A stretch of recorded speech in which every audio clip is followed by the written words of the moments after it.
So tell me, Ben, why are you doing this documentary? I'm doing this documentary because I've been bodybuilding for 10 years now, and I've never documented what it's like to prep for a show. This could also be my last show, and with that being said, I want to make sure I have the process. I can show my kids, I can show people I did this because I don't know how much longer I'm going to be able to do this. The last 2 years, I've been going through some health issues. I've been in the hospital twice for RABDO, and if you guys don't know what that is, Google it.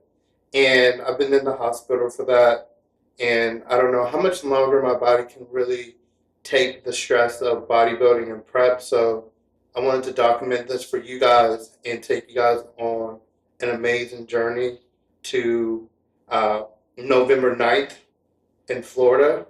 It's called the Monster Classic, and I'm gonna look forward to be doing that show. Hopefully, God's willing. Can you share your journey into bodybuilding? Man, my journey into bodybuilding.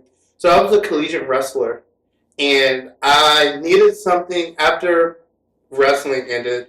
I really needed something to channel my. I'm super competitive.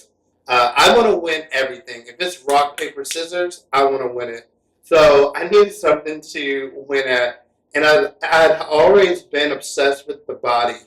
My mom, one of the funniest stories, my mom had bought me a Ronnie Coleman magazine when I was in the sixth grade, and from there I was just bit. So I already liked bodybuilding, but I was really into sports. So after wrestling in college, I turned to bodybuilding, and my first show was at 23. It was a natural competition, and they let me win the show, which was like the biggest mistake because I was hooked.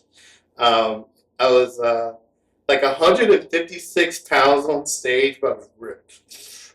But yeah, that's my journey. Man, just looking back at why I got started and where I'm at now is huge. Uh, when I started bodybuilding, I still love it, but I was doing it just because it was just, I was so in love with it. And I still am, but now I'm getting paid for it, which is an amazing thing. What does a typical training day look like for you? It depends on the day. So I have different days that I train different body parts. I know a lot of people do push pull legs. I'm not really a big fan of that. I'm pretty old school, I guess. I do chest and tries on Monday, legs on Tuesday, back and biceps on Wednesday, off day on Thursday, Saturday, Friday I do shoulders, Saturday I do arms, Sunday I'm off. How has your training evolved over the years? Man, when I was in my 20s, I would do 10 sets of 20. I would just train insane, like a lot of volume, a lot of just reps, reps, reps. And I still do that, but now I have mind to muscle connection. So it doesn't really, I train extremely hard, but I think my method has really cleaned up. I think I was just chasing, I was just trying to do more than what I did the last time. Now it's very meticulous on how I train, my recovery, and all those things. How important is nutrition? Nutrition. A lot of people say nutrition is 80% of everything, and I would agree. Nutrition is everything, especially when it comes to prep. One thing I've noticed is a lot of coaches take their carbs out super fast, or different. Everybody's body's different, but nutrition is going to get you where you want to be. A lot of people ask me what I do different for cutting and what I do for bulking. And to be honest, I eat the same foods. I just eat more quantity of those foods. Maybe instead of Ezekiel bread, I have a bagel. Maybe instead of oatmeal, I'll do grits. But it's relatively the same, just more calories, the surplus. What is the difference between bulking and cutting? So bulking is when you're trying to put on as much muscle mass and not a lot of body fat. And cutting is when you're trying to shred the body of that excess fat and get down to that lean, hard muscle. But the beauty of bulking, and I know a lot of people want a dirty bulk or have an excuse to eat shitty food, but for me, bulking is about putting on as much size with as little body fat as possible. It's true you do need to put on some body fat to achieve some muscle mass, but that's not an excuse to be undisciplined. What keeps you motivated through the rigorous training and competition preparation? What keeps me motivated? I'm not always motivated. That's anyone who says they're always motivated, they're lying. But when motivation is down, my discipline is what takes over. So I think my motivation is to be better than what I was last time. Obviously, I always want to win every show, but the older that I've gotten, I've realized the true win is in the effort. So if you gave 110% and you didn't take any shortcuts, you busted your ass, you did all the things necessary, then you are a winner. How do you balance bodybuilding with other aspects of your life? I don't. Man, I don't think I think that's something I struggle with because bodybuilding is a 24/7 sport. It's on as soon as you wake up. As soon as you wake up. So I think if you're looking for balance, bodybuilding is not the sport for you. Unfortunately. What are your future goals in bodybuilding, both short term and long term? Man, short term, if I can just make it through prep without being sick, just a little recent history of my journey. So every national show I've prepped for, I've either gotten norovirus, some type of stomach bug, rhabdo, something happens. I kid you not. And I'm just like, man, if I can just make it through a prep, I'll be so happy. I'm prepping for 12 weeks, which is kind of a short prep for me. I like a 16-week prep, but just for health's sake, we're going to do 12 weeks. Thank goodness I've stayed in shape year round. And this should be not easy, but things should go a little bit easier this time. Would you like to talk about the mental load that came from having rhabdo? Yeah. The first time I got rhabdo, I was looking online. I think Nick Tringilli was talking about how he had gotten rhabdo. What's his name? Um, what's his name? Big dude. Larry. Larry Wills had gotten rhabdo, and I was like, oh, that's crazy. And so I remember I didn't sleep really well that night, but it was still back day. So I still went to the gym. One thing that with rhabdo that kind of alerted me was the fact that I didn't know when to stop. I knew I was tired. I knew I should probably take a day off, but when I'm locked in for a competition and things need to get done, I'm going to get it done. And I think I definitely should have listened to my body. I think for me, that kind of set some alarms off that I'm so locked in that I don't hear my body because I'm mentally strong and I'm going to get the job done. But realizing that that can have an adverse effect makes me question a couple of things. So I still went to the gym, had a good workout, but I was just so tired. I was just laying on the couch, and I went to pee, and I saw some blood in my pee, and I was like, "That's not good." So I called my brother's girlfriend because she's a nurse, and I was like, "Hey, this is going on," and she's like, "Go to the hospital now. You got rhabdo." And you know, I went there, and a friend showed up to support me, and it's just been. I guess the thing about it is I'm not invincible.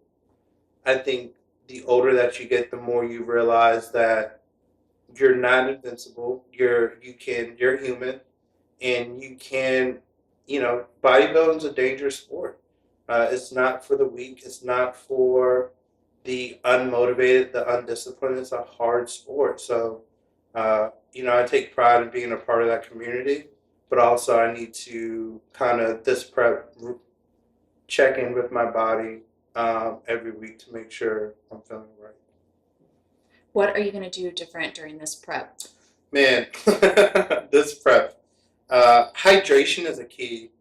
Even though I was drinking a gallon of water a day, this time around I'm drinking a gallon and a half. I'm actually using some electrolyte powders. I'm using 5% Nutrition's BCAAs that also has hydration built into the formula. So hopefully those things will, uh, you know, help me out this time around. You mentioned 5%, so can you talk about some of your sponsors? Oh man, 5% Nutrition, Rich Piana. Man, I love that brand because it's all about the 5% of people are working hard enough for their goals.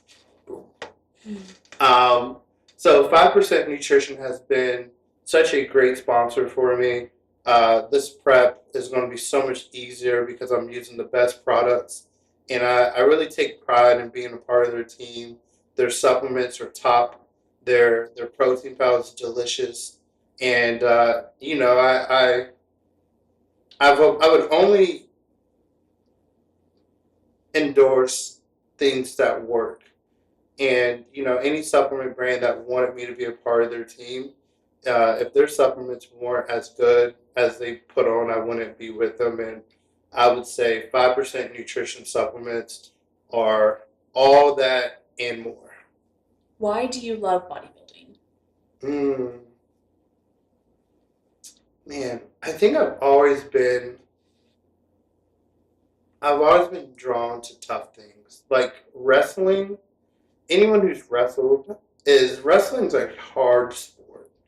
Um, Wrestling, I think, really prepared me for bodybuilding, if we're going to be completely honest. In wrestling, you have to watch your food.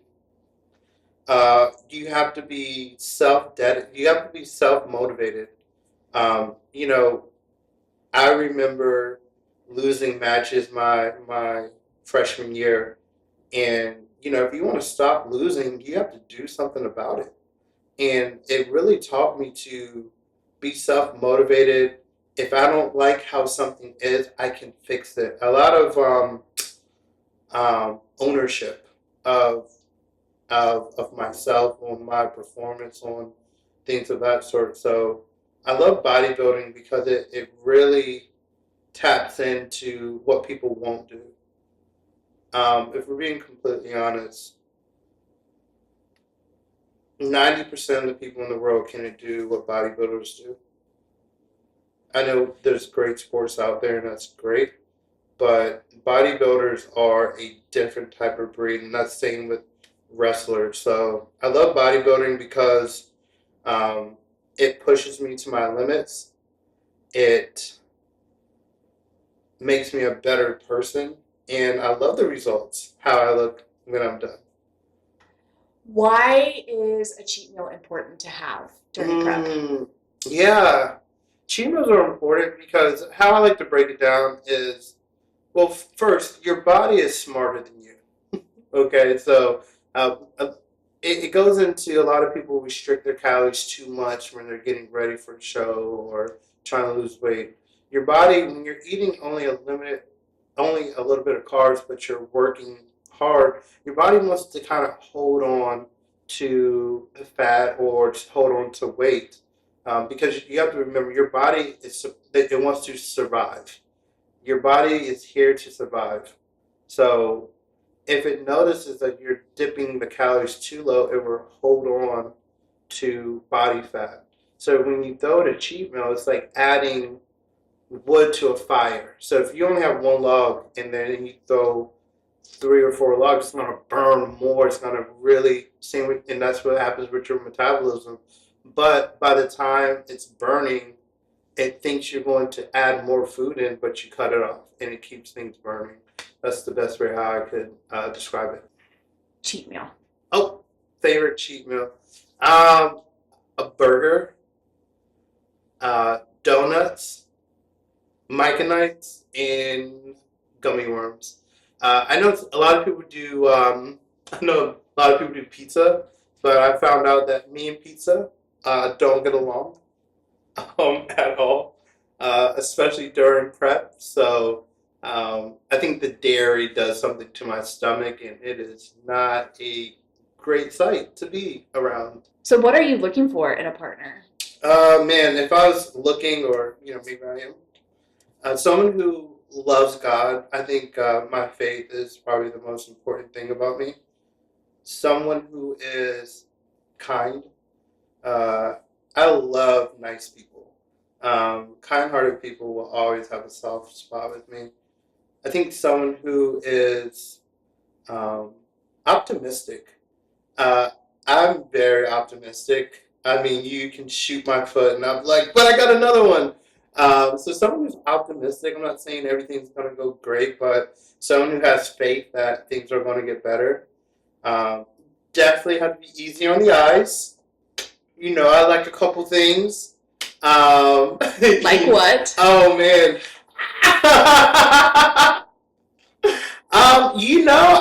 I like a woman with a nice butt. Doesn't hurt to have something up top. I love, man, God knew what he was doing when he made women, let me tell you. There's some gorgeous women out there. Yeah, I think those are the things. Does this partner need to be into bodybuilding? Man, that's a great question. I think so many people think like if they date me, they have to be like super jacked or into bodybuilding. And I mean, I think as long as you're working out 3 to 4 times a week, it doesn't have to be the gym. It doesn't, but like maybe you do F45, maybe you do yoga and walking. I think if someone is taking care of themselves, that's all that matters to me. But I will say that every person who I've dated, I always end up personal training them.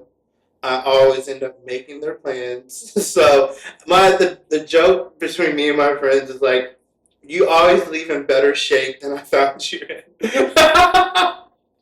So, ladies, if you're trying to get in shape and I want a boyfriend, let me know.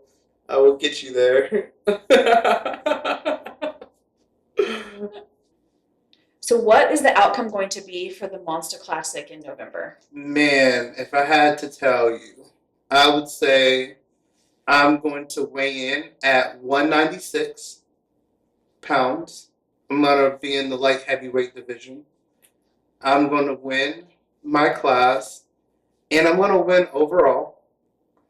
And it's going to be a great time. After, I'll probably go to headquarters with 5% nutrition and probably shoot some content with them and just make it a big trip.